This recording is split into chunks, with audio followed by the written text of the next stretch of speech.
कहानी 3 मज़दूर 3 नज़रिए। कहीं पर एक स्कूल बन रहा था। 3 मज़दूर बैठे पत्थर तोड़ने का काम कर रहे थे। वहाँ से एक राहगीर गुजरा। उसने पहले मज़दूर से पूछा, क्या कर रहे हो? वह दुखी मन से बोला, पत्थर तोड़ रहा हूँ। सच में वह मन में भी पत्थर ही तोड़ रहा था, इसीलिए वह दुखी भी था। राहगीर दूसरे मजदूर के पास गया। वह दुखी नहीं था, संतुलित था, न दुखी न सुखी। राहगीर ने उससे पूछा, क्या कर रहे हो? उसने कहा, रोजी रोटी कमा रहा हूँ। सच में वह मजदूर रोजी रोटी कमाने के लिए ही काम कर रहा था, इसीलिए उसके चेहरे पर न दुख था न सुख।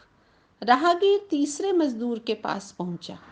वह मजदूर आनंदित था। वह पत्थर तोड़ते हुए गुनगुना रहा था। उसने अपना गीत बीच में रोककर कहा, मैं शिक्षा का मंदिर बना रहा हूँ, यहाँ बच्चे पढ़ेंगे। यह कहते हुए उसकी आंखों में चमक थी। जीवन में काम करने के यही 3 तरीके हैं। पहला है मजबूरी में काम करना और दुखी रहना। दूसरा है रोजी रोटी के लिए मशीन की तरह मेहनत करना। और तीसरा है अपने काम से दूसरे लोगों को होने वाले सुख से आनंदित रहना। जीवन का आनंद जीने वाले की दृष्टि में होता है, वह अंदर से आता है, बाहर से नहीं। अब मैं कुछ प्रश्न आपके सामने रखती हूँ।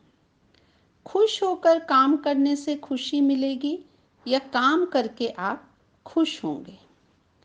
यदि आपको घर बैठे एक कमरे में सब सुविधा जैसे टीवी, एसी, खाना, आराम के लिए बिस्तर उपलब्ध करा दिया जाए और आपको कह दिया जाए कि आपको कमरे से कभी बाहर नहीं निकलना, हमेशा के लिए यह सब मिलता रहेगा, आपको कैसा लगेगा? सुखी होंगे या दुखी होंगे?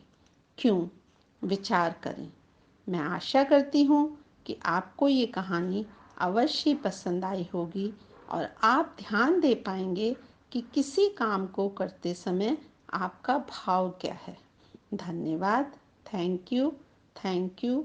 Be safe, be happy.